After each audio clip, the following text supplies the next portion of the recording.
Ola, boa tarde. Esta mañá atoparon en Sada o corpo do home de 76 anos o que lle perderan a pista o martes pasado. Era veciño do Leiros e todo apunta a que se desorientou, segundo el mesmo contou nunha chamada de teléfono contra as 7 da tarde daquel día na que describiu onde se atopaba.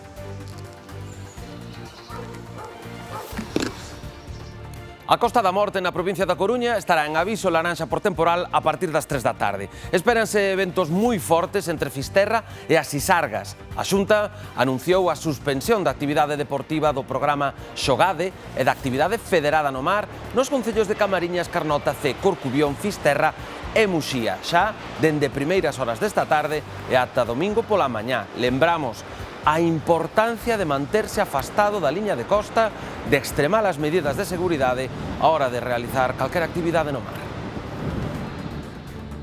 O que pasa que é un ventiño que chega aos osos, pero bueno, eu penso que de vento tan habido peor, bastante. É normal aquí en Muxía, frío, vento, mar, é que temos algo de todo. Os que lle gusten as nécoras teñen que apurar as últimas horas da campaña. O luns será o derradeiro día en que os barcos poidan coller o crustáceo en augas galegas. De feito, moitos barcos xa cambiaron de arte, así que hai moi pouco produto tanto nas cetarias como nas prazas. A nécora estará en veda ata 1 de xullo para que desove. Nese tempo, unha das preocupacións do sector é que siga entrando nécora de fora moito máis barata. A nécora hubo boa nécora, hubo moi boa nécora, hubo cantidad así de nécora. É verdad que nos últimos días de Nadal disparou o precio, pero botou un lume para arriba, pero ainda así vendeuse, foi unha boa campaña para a nécora, unha boa nécora hubo.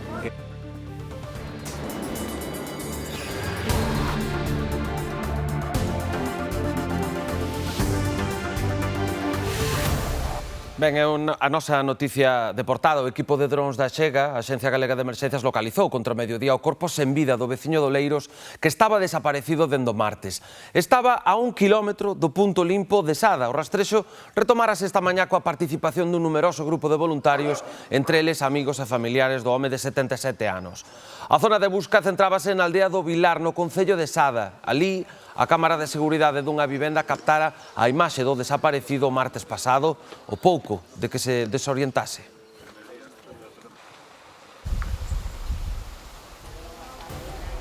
Os bombeiros de Narón rescataron o corpo sen vida dun home octoxenario no río Santa Cecilia, na parroquia de Xubia. Atopárono onte pola noite. Contra as 10 da noite o corpo era recuperado e quedou baixo a custodia dos axentes da Policía Nacional ata a chegada dos servizos forenses.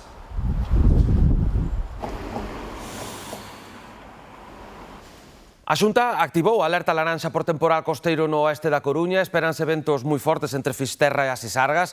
Alejandro, cal é a situación nestes momentos? A ver se nos escoita Alejandro. Vale, pois parece que temos problemas para escoitalo, pero continuamos e volveremos con el en canto podamos conectar. Ben, a Garda Civil detivo en Boiro 4 homes e unha muller como presuntos autores dun delito contra a saúde pública. Outro de branqueo de capitais e un terceiro de pertenza a grupo criminal. Tamén desmantelou 2 puntos de venda de sustancias estupefacientes no municipio. No seu transcurso, acharon diversas cantidades de drogas, 6.300 euros en moeda fraccionada, útiles para o manexo e distribución de sustancias estupefacientes e tamén obxetos roubados. O xulgado decretou o ingreso en centro penal do presunto xefe do grupo. E os frecuentes ataques do lobo preocupan aos gandeiros de Mazaricos. Din que cada vez se achega máis ás vivendas e ás granxas na busca de comida. No último ataque entrou nunha corte e matou un cucho. O último ataque do lobo en Mazaricos foi nesta granxa, situado ao carón da vivenda familiar no lugar da Gris. Entrou na corte e matou unha xata de 4 meses. O lobo debiu de estar vigilando, a becerriña tiña así a cabeciña fora, pescouna polo fociño, arrastrouna para fora e comiu solo un cacho, porque prendiu a parte de atrás na sauliña e non fui capaz de levala. E quedou aí. Nesta gandería non é a primeira vez que sofren o ataque do lobo. Ai non, que nós con esta xa será a terceira. Haberá 2 meses ou 3 que tamén fui ali abaixo onde están ali sueltas, pasou o pastore, E levouna. E lembran que non só ataca o gando. Aquí, segundo contan, os lobos xa lles mataron outros animais. E tamén nos levou un can moi bonito. Ese non é o primeiro. Cantos levou xa. Porque aquí estamos tan soliños, estamos un pouco aislados no país das mandarinas. E pasa iso. Pero bueno, mentres que non vean a collernos a nós, ainda hai suerte. Os gandeiros alertan dun cambio de hábitos. Din que cada vez se achega máis ás casas e ás granxas. Hombre, porque eles teñen fame. Eles teñen fame, pero como lle dixen a este, nós damoslle un cacho de monte ali no fondo, que serran ali en volta, despois que nos dean permiso, cando morra unha terneriña, iso levamos ali e damoslle de comer. Se queren ter deses bichos bravos. É o que hai. O desta gandería non é un caso illado. Contan que o lobo tamén entrou na granxa dun familiar e na doutro veciño. Dicíamolo hai uns segundos, alerta laranxa na Costa da Morte, esperanse ventos moi fortes entre Fisterra e Sisargas e conectamos agora sí con Alejandro Álvarez. Contanos, Alejandro, cal é a situación agora mesmo aí en Muxía, por exemplo?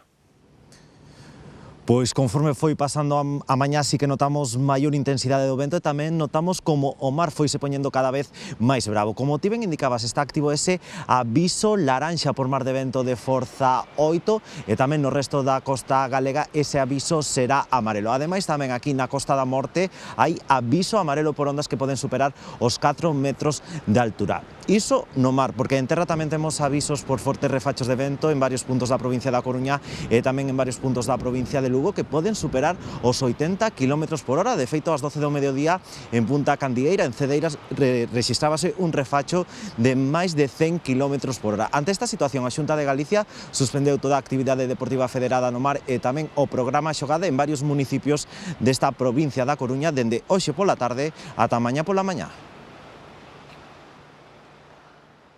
Y el mar, la verdad es que es un espectáculo, ya que ahí encima es todo tierra seca, de cereal y eso, entonces claro, pues ver este espectáculo de mar con la bravura y todo, pues la verdad es que el paisaje es encantador. O que pasa é que é un ventiño que chega só a susparo. Pero bueno, eu penso que de vento tan habido peor, Cambio estes días de atrás daba gusto, que había soliño, pero... Chegou outra borrasca. Muxía chamase la nove del viento, que cando aquí hai norte seguido. Cambiamos de asunto. A Fran, un veciño de Isorna que é criador de cans, leváronlle 7. Unha delas unha femia a punto de parir. Xa máis aló do valor económico dos animais, superior aos 30.000 euros, a Fran o que lle preocupa é que os ladróns lles fixeran dano. Fran, malia ser moi coñecido e aprezado no mundo da caza e da cría de cans, prefere manterse no anonimato.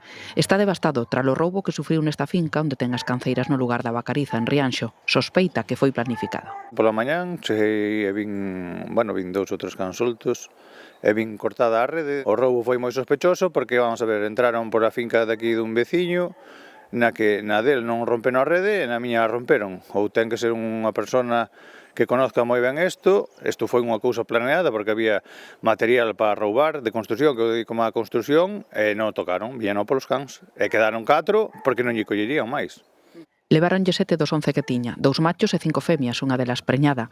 Malia o valor económico dos cans, uns 30.000 euros, a Fran o que lle preocupa é como estarán os animais. Teño 48 anos e levo desde o 18 criando e seleccionando esta raza. Claro, doime. A mí o diñeiro non é o que me importa agora. A mí importame os cans e máis o que me fixo o daño este. Iba unha perra preñada que estará ahora parida. Xa lle quitarían os microchips para que non sepan que son meus. E despois poden estar en calquer punto de España, poden estar en Portugal, pero bueno, eu desconfío que podan estar pola zona de Barcelona. Decepcionado coa marcha de investigación, di estar decidido a seguir indagando ata dar co autor do roubo e o paradoiro dos cans. 7 cans, deberíase mover isto de outra maneira, investigar máis a fondo, se hai que pedir teléfonos, e si facer as enquisas que sean, pero son 7 cans, eu non vou quedar calado, vou seguir buscando os meus cans. O procedemento xudicial polo asasinato de Diego Vello segue avanzando, malia que un pouco lento. Nuns días, o 16 de xaneiro, os pais do empresario coruñés están chamados a declarar nunha nova vista que se vai celebrar en Manila. Pilar e Alberto din que acollen esta nova sesión con moita forza, con moitas ganas de que se peche o caso tras 6 duros anos e confiando en que se faga xustiza. Estamos con moita forza, con moitos nervios tamén. É unha tensión e volver a recordar todo algo algo moi duro. Pilar e Alberto viaxarán nuns días a Manila o vindeiro 8 de xaneiro, cando se cumprirán 6 anos do asasinato do seu fillo na illa de Siargao. Deberán formalizar unha declaración xurada. 8 días despois están chamados a declarar nunha nova vista, pero só responderán ás preguntas da Fiscalía e da Defensa. A acusación non intervén neste acto procesal, un acto complicado para eles, xa que volverán ter diante os 3 policías filipinos acusados de asasinar a Diego Bello, a máis de manipular e suplantar probas. Esa situación é de impotencia, de rabia, pero a vez tens que ter a cabeza moi fría. Ahora vai a vir Bruno tamén e vamos a estar os 3 ali diante deles para que nos vexan e que, si queren, den unha explicación de o que fixeron, por que o fixeron. Unhas envixas son o que realmente pensamos un empresario, non un narcotraficante, un empresario que daba traballo a 30 familias en Filipinas. Os 3 axentes acusados entregáronse á policía en febreiro de 2023 e 8 meses despois celebrábase a primeira vista do xuízo. Neste tempo declararon testemuñas importantes que axudaron a verter luz neste caso. Por exemplo, a propietaria da casa na que vivía Diego Bello contou que a noite do 8 de xaneiro de 2020 espertou polos sons de varios disparos e polos berros de dor dunha persoa. E outra persoa que declarou que foi moi importante tamén é o alcalde da zona, que dixo que Diego non constaba en ningún rexistro de narcotraficantes e que a él non se lle había comunicado esa operación. Pensamos que, se cumplen as leyes deles, que sexa unha cadena perpetua, que se pudran na cárcere, que é onde teñen que estar, porque o que fixeron desde logo non hai por onde collelo.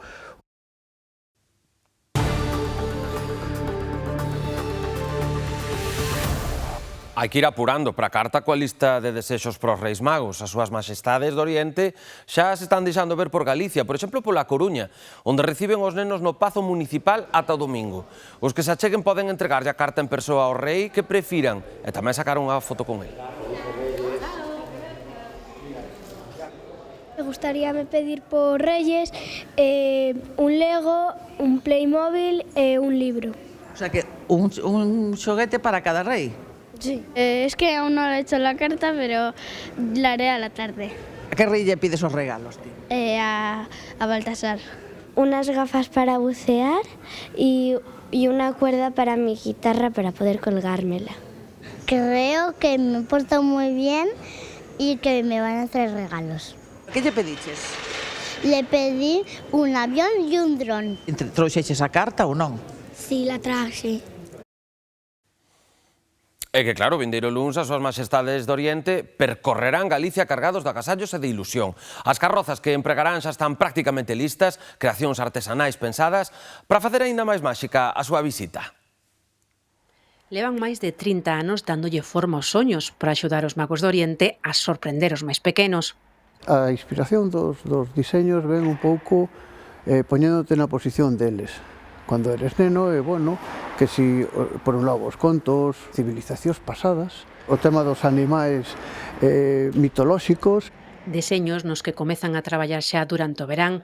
Esta empresa ourensá é unha das que máis carrozas fai en España. Destas naves sairán este ano máis de 70, a maior parte para concellos galegos. Empezamos a partir do 10 de novembro a montar xa fora. Antes hai, 2 meses e medio, 3 de traballo nos talleres, herreiro, hai o da pintura sempre artística, hai o que talla, víveno, porque isto hai que vivilo. Para que as súas creacións sexan quen de transmitir a maxia e a ilusión que esperta a tan agardada visita dos Magos do Oriente. Ben, pois aviso, aos cativos da casa xa vai quedando menos tempo para enviar a carta aos Reis Magos, son as últimas horas para mandalas e tamén para que as súas majestades vayan localizando todos os agasallos. Non sei ti, Cintia, se sabes que tal o están levando, porque traballo teñen abondo. Así é, traballo teñen abondo e para saber que piden os nenos na carta acudimos a unha xoguetería que conta con un buzón máxico con máis de 100 anos de historia. Por aquí xa pasaron os Reis Magos, pero os nenos que estén tranquilos que volverán a pasar. E levaron sobre todo xoguetes para xogos de mesa e tamén a esas tendencias do ano que son Mércores e tamén Stitch. Tamén triunfaron os clásicos de toda a vida como Spiderman, por suposto. Iso sí, para aqueles que aínda dubiden que pedir, que aínda non saiban que escribir nesa carta e que meter no buzón, que veñan ás xogueterías, porque aquí están os asesores que poden recomendarlle aqueles xoguetes de acorde aos seus gustos. Iso sí, estos asesores tamén nos dicían que as ventas caeron un 10% este ano, pois os Reis Magos tiveron que apretar ben o peto. Sí, aquí na tenda os xoguetes de sempre, sobre todo en xogo de mesa, onde observamos moitos de toda a vida, o Quenquén, Tragabolas, e tamén nos máis pequeniños gusta moito o que de madeira, máis que o de plástico. E nós achegámonos ao mercado da Coruña para saber que está levando a xente para o Día de Reis e topamos unha praza moito menos buliciosa que días anteriores. As peixeiras contáronnos que houve menos mercadoría na lonxa porque moitos barcos optaron por empezar o ano descansando. Atopamos, iso sí, prezos moito máis económicos nos mariscos, especialmente nos percebes. Hoxe venderonse a 90 euros o kilo, exemplares semellantes aos que superaron os 200 durante a Noiteboa. Nos postos de carne comprobamos que triunfan os callos. Foi baixando en general, o percebe moito máis barato, a cigala tamén algo máis barata, bueno, e así en general todo. El camarón gordo ya se vendió, que fue a 100 y pico, pero este camarón terciadito 75 está muy bien, la cigala la tienes a 90, la centolla a 45, la nécora a 60. Aquí os reyes, o que levan a maioría son callos, para facer cocido e carne asada, é o que están levando. Para reyes, callo, es a 7,50 el kilo. Hay libro, hay corazón, hay pulmón. Es que ahora también vendo mucho corazón, mucho pulmón, riñones, lenguas, lo que es casquería en sí. Os que gusten das nécoras teñen que apurar os últimos días da campaña. O luns vai ser o último día en que os barcos poidan coller o crustáceo en augas galegas. De feito, moitos xa cambiaron de arte, así que hai moi pouco produto tanto nas cetarias como nas prazas. Moitos barcos do Grove xa teñen as nasas en terra. De 3 ou 4 kilos que vendeuse todo en Navidad, en fin de ano, e nada, xa como acaba a campaña, lógicamente xa non ter nécora. O Grove é un dos principais portos de nécora de Galicia, pero ao remate da campaña xa queda moi pouco nos mercados. Das peixerías da praza só había nécora nun posto.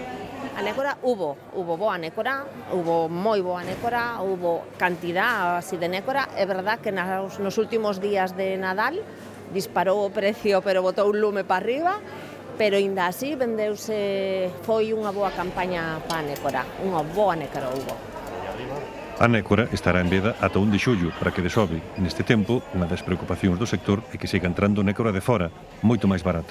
Desde aquí danos a ría, que é a mellor por sabor, por calidad e por todo, sempre. Nécora sempre, sempre da ría. Foi unha campaña con 80 toneladas descargadas en Galicia, a maioría na ría da Arousa, pero cada vez hai menos. Van 7 anos seguidos baixando as capturas, ainda que en 2025 contívose algo a caída. O motivo tampouco non se sabe por que é, pero bueno, en algunhas zonas, mariñeiros de toda a vida que tiñan as súas apostas e os seus sitios, pois non pescan como antes. Sobre todo, xa che digo, de dentro da Arousa contra dentro da ría, a profunda ría, que é Rianxo, Puebla, todo eso, contra Carril e todo, por aí desapareceu moita nécora. Tamén escasean cada vez máis o santeguiño e a lagosta, que tamén entran en veda agora. Pero nas peixerías hai alternativas de sobra. A estrela do Grove, a centola. Isto é ben curioso. A aldea de Nadal máis pequena do mundo, saben onde está? Pois está en Galicia, no barrio do Piñeiriño, en Vilagarcía. Son casas invisibles a primeira ollada porque só podemos velas a través do microscopio. A aldea de Nadal máis pequena do mundo está aquí exposta nesta Asociación Cultural e Veciñal de Breogán, un pequeno barrio de Vilagarcía. Bueno, un vecindario, un barrio pequeniño, entón non temos presuposto para pensar ao grande, pensar en árbores xigantes ou pensar en moitísimas luces. Entón, bueno, pois ocorreuse nos facer todo o contrario. Esta aldea creouse neste laboratorio de Holanda, da man de Adrián e Elisabeta. Só é visible a través dun microscopio e nesta construción do tamaño dunha célula, atopamos varias casiñas en torno a unha árbore de Nadal. Comezou xa co ano pasado que fixemos a árbore de Nadal máis pequena do mundo. Este ano quixemos reinventarnos, non só facela máis pequena, sino que añadir outras cousas en riba desto, que son unhas pequenas casiñas que están ao redor, mantendo a árbore original no medio. Para iso necesitaron fotóns de luz e resina líquida para darlle forma, pero no seu día a día, con esta tecnoloxía, fan mediciña rexenerativa. Por exemplo, se pensamos nas arterias moi pequeniñas capilares do noso corpo humano, esas teñen a veces os tamaños tan pequenos como da aldea, e para poder replicar eso utilizamos a polimerización de 2 fotóns para estudar enfermidades. E así dende a ciencia insisten na idea de que facer as cousas máis grandes non é sinónimo de facelas mellor. De feito, nesta microaldea tapuxeron o símbolo da paz en riba da árbore e mesmo unha pomba pousada nun tellado. Creemos que é unha mensaxe bonita, non? Dende o barrio, para nós somos o mellor barrio do mundo, non? Pois a mellor mensaxe que podemos aportar ao mundo é a da paz neste ano. Os hotéis de Vigo despediron o ano cun 85% de ocupación no mes de decembro, unha cifra que supera a do ano pasado e que confirma o tirón do Nadal vigués. Queda aínda un último empurrón e seguen pechando reservas ata despois de Reis. Dende o sector confirman, ademais, un crecemento no número de turistas estranxeiros na campaña de Nadal. Algúns turistas remataban hoxe as súas vacacións de Nadal en Vigo. Hemos pasado unos días y nos marchamos hoy. Hemos llegado de Las Palmas de Gran Canaria y queríamos visitar Vigo. Hemos tenido muy buen tiempo y nada, nos ha gustado todo muchísimo. La comida, la gente, la decoración, todo muy bien. Nos vamos muy contentos. Nos hubiese gustado entrar en Balaido, pero no pudimos entrar porque estaban por Reyes. Creo que a partir del 3 creo que se podía hacer la visita. Y pues lo demás, pues la decoración también me gustó mucho, el ambiente también, la gente, bastante contento la verdad. Tenemos la familia aquí porque digo que yo soy de Vigo y aunque vivimos en Madrid tenemos aquí la familia y venimos a pasar Año Nuevo y Nochebuena, las dos fechas. Y hoy ya nos vamos para Madrid. Hemos venido a ver la iluminaria de Abel, a ver si era mejor que la de la Laguna de Tenerife, pero yo creo que más o menos paralelo. Él se va a cabrear, don Abel, pero la de Tenerife está muy bien, así que vayan a Tenerife. Os hoteleiros de Vigo e da súa área de influencia aseguran que o tirón das luces deixa cifras de ocupación superiores ás do pasado ano. Contentísimos, ha sido un mes espléndido. Pechamos en torno a un 85% de ocupación. Antigamente, a partir de octubre, cando remataba con Xemar, prácticamente pois, o ano rematábase e agora pois, temos este último aí empurrón para poder rematar o ano con bo sabor de boca. Tamén pois, axuda tamén ao emprego, a que aumenten o número de empregados que podemos manter durante a temporada. Estes días a ocupación baixa, quedan prazas para esta fin de semana, pero ata despois de Reis aínda agardan pechar reservas. Entre os turistas que visitan Vigo constatan o crecemento dos estranxeiros. Hai máis anticipación, visítanos máis xente de fora, polo que tamén é un punto a destacar, incluso xente de outros países que non son Portugal, que maioritariamente os nosos veciños portugueses que sempre nos visitan máis. A campaña rematará oficialmente en Vigo o 11 de xaneiro co apagado das luces de Nadal. Pois así é, xa hai data da apagada das luces de Nadal de Vigo, será o domingo 11 de xaneiro a unha hora aínda por desvelar. Unha vez que se apaguen, as luces que se acenderon o 15 de novembro deixarán atrás case 2 meses seguidos prendidas. Na cidade vai ser o final oficial desta campaña do Nadal. Pero mentres aínda podemos seguir gozando do Nadal, en esta recta final, o roscón de Reis é a protagonista. A conta atrás para o Día de Reis notase nas confeiterías, cos obradoiros traballando sen descanso e o seu recendo invadindo as rúas, a rosca volve ser a protagonista destas datas. Nestes días de xaneiro, máis de 1000, quizáis máis de 2000. Porque este 12 se converte en obxecto de desexo para moitos e por iso hai quen opta por encargalo con antelación. Para evitar las colas mucho más grandes, sí. Lo compramos antes, lo congelamos y se saca para ese día. E quen prefire achegarse directamente e guardar a súa quenda na ringleira, armados de paciencia para levar a súa rosca preferida. Estou aquí a cola esperando, non tiña encargado e aquí estou, hasta que me toca a cita, levo aquí casi unha hora. Está máis rico que os demais. Algo debe tener, si no, non hacéis la cola. Que é artesanal, é totalmente natural. As que non se verán na Coruña este ano por primeira vez son estas típicas ringleiras ás portas da confeitería Glacé, pechada en setembro despois de 60 anos de actividade. Pues yo éramos de Glacé. De momento no lo voy a echar de menos. Está Flori, que es así que suelo comer bastante del roscón de ellos, pero no sé qué decirte, o sea, es una pena, pero las tradiciones parece que no, pero siempre gustan. E a tradición da rosca de Reis mantense viva, por iso as pastelerías estes días están a ser o epicentro do sabor máis agardado destas datas. E adonte fui novamente unha xornada na que vostedes escolleron os nosos programas para estaren informados. Temos que darlles unha vez máis as grazas. Por unha banda, o Galicia Noticias acadou o venres unha media do 19,6% da audiencia, convertíndose na primeira opción informativa en Galicia na súa hora de emisión. E pola outra banda, o Telexornal Mediodía, que rexistrou unha audiencia do 19,4% dos espectadores con picos do 23%. Fui o líder deste venres entre os informativos, 4 puntos por riba do seguinte. Máis de 120.000 espectadores de media escolleron a galega para informarse. Pola súa confianza, moitas grazas. Foi todo, volvemos vernos mañá un chisco antes das 2, quedan xa con Loli Gómez e a predición do tempo. Que teñan boa tarde.